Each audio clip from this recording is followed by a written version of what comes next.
저도 사실 처음에는 워킹으로 호주에 갔다가 이제 다시 호주에 영주권을 받고 싶어서 한국으로 와서 다시 학생 비자를 준비를 해서 호주를 다시 입국을 했는데, 아, 네. 근데 이제 영주권을 받는 학과가 여러 가지가 있는데, 저는 그래도 요리 쪽이 좀 괜찮을 것 같아서 요리 학교를 입학을 했고, 또 이제 영주권을 받으려고 하면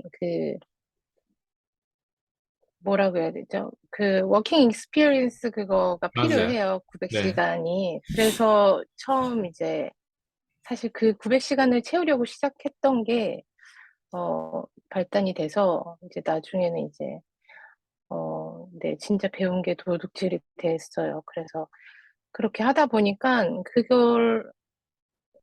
근데 이제 처음에 학교를 다닐 때는 사실 음, 청소, 뭐 학교 청소, 오피스 청소, 뭐 설거지 이런 일도 굉장히 많이 했어요. 학교를 다니면서 할 수 있는 일들이 많지 않았고, 네. 또 웨이트레스도 많이 했었고, 진짜 어떻게 보면 한국에서 제일 많이 꺼리고 저희 그쵸. 나이 때 안 하던 일, 그때 제가 네. 27살 이랬으니까 아, 그런 그런 일들 하면서 학교 다니고, 뭐 생활비 벌고 이러면서 학교 다니는 내내는 조금 많이 타이트하고 힘들었었던 것 같고, 근데 졸업하고 사실 처음부터 셰프 일을 해도 처음에는 저도 이제 초보자니까 그렇게 웨이지가 높지가 않아서 아, 좀 어떻게 보면은 그 호주 원래 법적 임금을 다 주질 않아요, 한인분들이. 그래서 좀 저임금 받으면서 제가 기술이 없을 때는 좀 몇 년 동안은 힘들게 많이 그렇게 했던 것 같고, 이제 맞아요. 제가 이제 경력이 이제 좀 쌓여가면서, 그리고 여자가 좀 주방에서 버티기가 사실 쉽지가 않거든요. 다 어, 남자들밖에 없고, 그리고 이제 워낙에 이제 주방 일이 힘드니까 다 이렇게 워킹으로 온 친구들이 잠깐씩 들어와서 일을 하고 나가는 게 많아서 이제 또 어쩔 수 없이 또 상황이 제가 좀 오래 일을 하게 되고 좀 위에 계시는 뭐 헤드 셰프 분들께 기술을 좀 많이 배우게 됐던 부분도 있고 그렇게 하면서 이제 좀 너무 자연스럽게 이제 뭐 이렇게 매장 하나를 이렇게 총괄하는 셰프로 일을 하게 되면서 좀 많이 마지막에 한 3, 4년을 많이 좀 인정을 받으면서 일을 하고 한국에 돌아오게 된 것 같아요. 근데 그 매출 규모가 어디까지 그 가치 부여한 거예요? 어, 원래 장사가 좀 매출이 잘 나오는 매장은 그냥 원래 잘 되는 데라 내가 맡은 파트에서만 잘 했으면 됐었고, 제가 이제, 한국 그 코리안 바베큐 집에 하루에 주말에 이제 한국 돈으로 1,000만 원 정도 굉장히 바쁜 매장에 있다가 그쪽에서 이제 계시는 그 헤드 셰프님께서 제가 일식도 좀 몇 년 해서 일식집을 소개를 시켜주셔서 제가 그 일식 매장을 갔는데 사실 처음에 그 소개를 받아서 간 매장이 굉장히 좀 작았던 매장이에요. 테이블 한 10개 정도에 한 주에 1,500만 원 정도 네. 매출을 하고 그런 매장이었는데 좀 뭔가 이렇게 제대로 시스템화가 되어 있지 않았어요. 제가 갔을 때, 제 눈으로 봤을 때는 좀 음식 만드는 레시피나 이런 게 좀 시스템화가 많이 안 돼 있는 것 같아서 이제 제가 메인으로 들어가면서 사장님과 협의를 해서 좀 다 레시피화를 해드리고 메뉴를 완전히 이제 좀 리뉴얼을 해드리고 잡아드렸고 또 매장이 어떻게 하다가 이제 확장을 해서 이전을 하게 됐어요. 제가 있는 기간 동안에. 그래서 확장을 해서 이전을 하게 되면서, 음, 네, 거의 이제 일주일에 10,000불 정도 올라서 한 주에 거의 2,500만 원 정도 매출을 하면서 이제 1억 정도의 매출이 나중에는 일어나게 됐어요. 원래는 한 6천 얼마였어요? 정도. 한 6천만 원 정도, 조금 6천에서 더, 1억으로 된 6천에서. 거예요? 거의 두 배네. 네, 원래 6천에서 7천 정도 가까이, 많이 하면 7천 정도 하는 매장이었는데, 이제 나중에는 1억 정도로 이렇게 오픈하고 한 3, 4개월 정도 됐을 땐 1억 정도의 매출이 그럼 피디님 발생을 거기에 했어요. 개입했을 때 어떤 부분, 어떤 요소가 거기서 가장 그렇게 많이 작용했다고 생각해요? 추가 3천, 추가 4천에 대한 부분. 어, 워낙 뭐 그 전에 사장님께서 그 매장을 이제 거기는 다 제가 있던 그 지역이 한인들이 모여 있는 지역이 아니라 완전 호주 로컬 네, 에어리어여가지고 다 호주 분들이었는데 예, 그 사장님께서도 워낙 또 영어를 잘하시고 그런 호주 사람들의 특성을 잘 아셔서 워낙 그 로얄 커스터머도 많이 있긴 있었는데 메뉴 작업을 확실히 좀 뭐라 고객 입장에서 좀 고르기 쉽고 좀 뭐라 그럴까 그러니까 메뉴 작업을 좀 제대로 다시 잡아드리고 좀 메뉴의 선택도 좀 다양하게 해드린 게 좀 좋으셨을 것 같고 어, 되게 만족해 하셨고 사실 같은 재료 가지고 매장에 있는 재료 가지고 여러 가지 이런 메뉴를 만들 수 있는데 좀 뭔가 좀 굉장히 단순화돼 있었었던 거를 좀 아, 다양화시켰던 게 좀 잘 됐던 것 같아요. 근데 어떤 매장에는 오히려 다양화했던 걸 단순화시키면서 더 잘 되는 부분들도 있고, 또 지금 같은 케이스는 단순한 걸 다양화해가지고 더 잘 된 케이스가 있는데, 이런 부분에서 뭐 전략적으로 뭐 특별히 뭐 따로 뭐 해야 되는 것들이 있어요? 어, 이게 제가 거의 26살에 가서 38살에 네. 한국에 왔고, 제가 어떻게 보면 가장 이제 사회생활을 하는 시기에 이제 외국에 나가 있다 보니까 이번에 한국에 와서 느낀 게 호주는 워낙 이제 다국적 이민자들이 모여진 나라다 보니까 네. 한국처럼 한국은 딱 뭐 칼국수집이면 메뉴가 칼국수 하나예요. 네. 돈가스집도 잘하는 데 가면 돈가스 하나, 딱 하나로만 하잖아요. 근데 외국은 그 딱 하나로 승부 보기가 굉장히 어렵더라고요. 아, 워낙 그 비건도 많고 뭐 알러지 있는 사람도 많고 하니까 이게 메뉴가 한국처럼 아주 극단적으로는 힘든 거를 제가 많이 느꼈어요. 나라 사람들도 종류가 네네. 많고 그래서 이제 어 그 호주 쪽에 있을 때는 그 메뉴의 다양한 거를 좀 어떻게 좀 모든 나라의 사람들한테 좀 평균화되게 뭐 누가 먹어도 맛있을 수 있는 맛을 좀 맞추는 거가 좀 중점적으로 많이 됐었던 부분이에요. 아, 무슨 말인지 이해됐어요. 네네. 이민자들의 나라, 또 그 지역 특징상, 아, 또 그런 어떤 요소를 좀 추가를 했네요. 네. 네, 고려 안 맞아요. 할 수가 없는 어떤 상황이네요. 제가 이런 질문을 왜 드리냐면, 이제, 지금 또 한국에 계시고, 또 한국에서 또 자영업 하고 계시는데, 사실 분식점을 또 선택한 이유와, 그리고 분식점에서는 그럼 이번엔 또 심플한 메뉴를 더 다양하게 만들었는지, 또 다양한 메뉴를 심플하게 만든, 또 이런 또 전략적인 부분, 그리고 지금도 코로나에도 불구하고 잘 잘해내신 어떤 부분들도 있는데, 그런 부분을 좀 듣고 싶어요. 지금은 왜 이런 어떤 분식점을 선택했는지. 사실 저는 일식을 계속 오래 하고 네, 한국에 왔는데, 일단 지하철 역사 매장 선택한 거는 이제 그냥 바깥에 있는 매장은 사실 이게 뭐라 그럴까, 성공을 딱 한다는 보장이 없는 거예요. 성공이라기보다는 내가 돈을 안 까먹을 수 있을까? 내가 오픈하자마자 어느 정도의 매출을 할 수 있을지 가늠이 안 그죠. 되더라고요. 근데 이제 제가 지하철 매장을 어떻게 하다가 일을 할 기회가 있어서 보니까 지하철 매장은 내가 주변 인프라와 내가 어느 정도의 이런 유동인구와 이런 거를 내가 조사를 하고 들어간다면 내가 투자를 얼마만큼 해도 내가 그만큼의 돈은 잃지는 않겠다는 확신이 있었어요.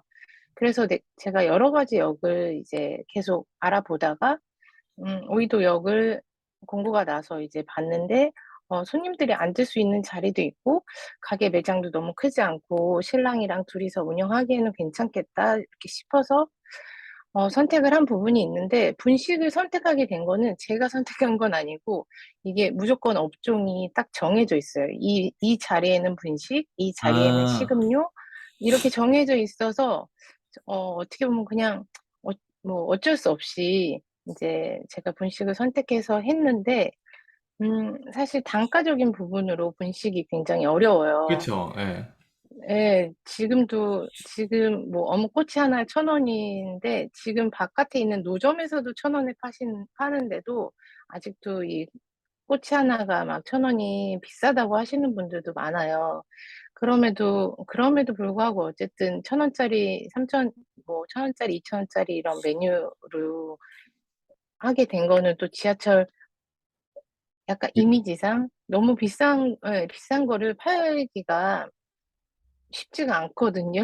그래서 좀 그랬는데 굉장히 제가 팔던 꼬마김밥을 원래는 코로나 전에는 꼬마김밥을 예. 한 20종류 해서 팔아서 굉장히 좀 많이 좋아하시고 많이 했었고, 메뉴를 사실 딱 분식만 하고 싶었는데, 이게, 어, 코로나 딱 지나면서 이게 좀 로스가 굉장히 많았어요. 김밥이나 뭐 이렇게 떡볶이나 이런. 어쨌든 이제 지하철 매장들은 그렇죠. 바쁘게 다니는 사람들이라서 바로바로 만들어서 줄 수 있는 시스템이 아니어서 만들어 놓는 로스가 많아서 이제 좀 그거를 줄이면서 델리만주하고 이제 뭐 닭강정하고 이런 메뉴들을 이제 다시 추가를 해서 조금 메뉴가 굉장히 없는 것 같은데 메뉴 종류가 좀 많이 있거든요. 와, 그래서 네. 지금은 분식 종류하고 델리만주는 또 지하철에 또 꽃이라서 만주도 같이 팔고, 그리고 제가 한참 코로나 심할 때 지하철 역사 최초로 배달의 민족을 신청을 해서 배달도 했었어요. 한 어, 6개월 정도 했었는데, 배달이, 뭐, 자영업자분들은 공감하실 텐데, 배달비도 상당히 좀 비싸서 소비자분들이 부담하시는 게 좀 예. 많으시고, 이런 지하철 매장들도 또 수수료가 따로 나가고, 여러 가지 또 문제점들이 생기고 해서 그냥 매장에서만 좀 양질의 서비스로 하는 걸로 해서 지금은 그냥 매장 영업만 하고 있는 상태예요.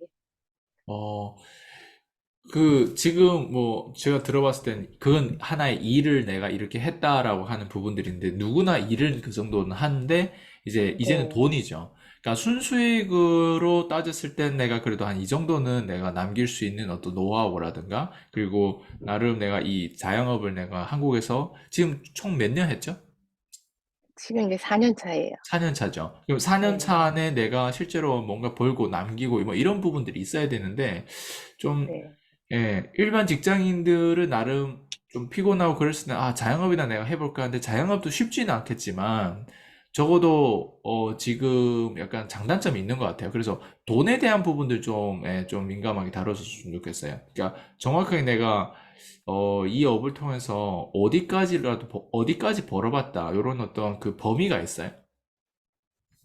그러니까 처음에 이제 오픈하고 코로나 전으로 제가 말씀을 드리면 하루에 보통 장사가 좀 안 되면 70 정도 매출이 나오고 보통 80에서 90 해서 평균 한 달에 2,500에서 2,700의 이제 매출이 나오거든요. 왜냐면 쉬는 날이 없고 오픈 시간이 굉장히 길었어요. 아침 네. 7시인데 거의 6시 반, 아침 6시 반에서 저녁 아, 9시 반인데 메뉴 가격 자체는 또 1,000원에서 그때는 딱 비싼 게 3,000원, 이렇게 3,500원이어서, 하루에 80만 원, 90만 원 파는 이제 날들은 그냥 정말 하루 종일 그냥 손님의 하루에 몇 명이 들어온지 포스에 찍히거든요. 계산이 몇 명이 된지. 네.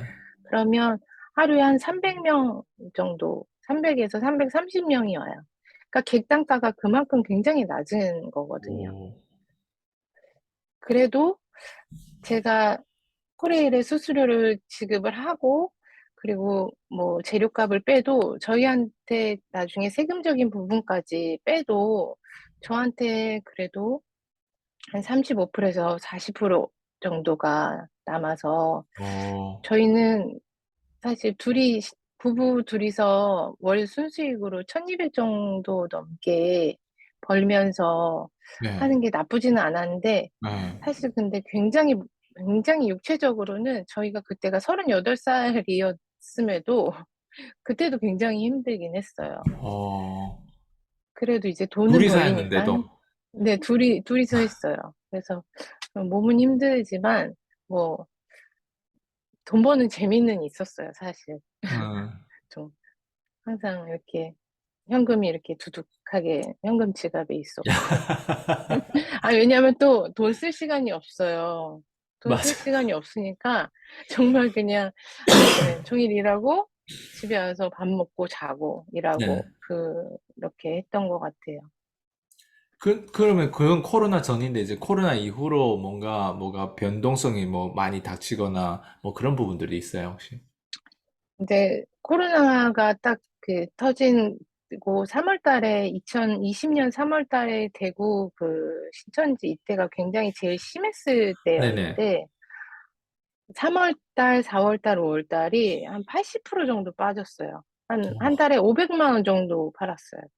4, 500만 원 정도 팔았어요. 그러니까 하루에 10만 원 좀 넘는 거죠. 네. 그래서 저희가 굉장히 되게 쇼크였어요. 어, 그 하루 종일 오시던 분들이 또 그때는 코로나 초기여서 사람들이 굉장히 좀 많이 경계를 하고 대중교통을 이용하고 싶지 않아 하시는 분들이 많아서 지하철 역사가 굉장히 좀 한산한, 근데 저희뿐만이 아니라 네. 저희 옆에 편의점도 이제 경기권에서 거의 탑을 찍는 매장인데도, 오, 어, 다 똑같이 저희랑 그 바로 옆에는 다이소가 네. 있었거든요. 네.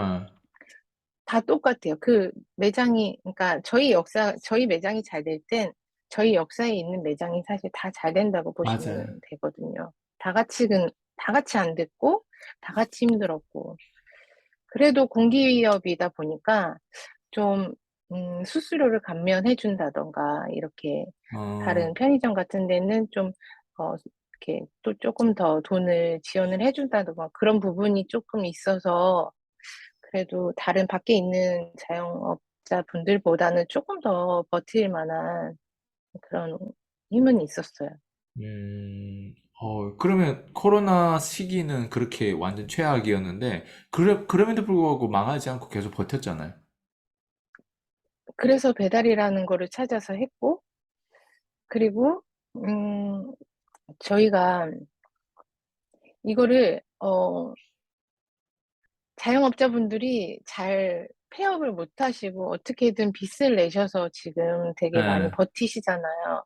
그 이유를 알 것 같은 게, 이게 지금 다들 이 코로나가 3년 이렇게까지 오리라고 상상은 하지 네, 않았겠지만, 뭔가 희망을 갖고 있었던 것 같아요. 이거 네, 끝나면 괜찮아지겠지. 다시, 네, 원상복구 될 거야. 몇 달만 버텨보자. 이러면서 좀, 이제 다른 방법들도 하고, 이제 배달도 하고, 다들 배달도 하시고 하시면서 버티신 것 같고, 저희도 좀 그렇게 버티고, 이제 1년 좀 지나서부터는 약간의 위드 코로나가 됐다가 다시 또 안 됐다가 막 네. 이렇게 됐잖아요. 그러면서 이제 조금 더 매출이 좀 괜찮아졌다가 또 안 좋아진 것도 있지만 또 정부에서 사실 지원금 나온 것도 또 중간중간에 좀 굉장히 큰 도움이 아주 크지는 않아도 그래도 그런 것들이 굉장히 도움이 많이 됐었던 것 같아요.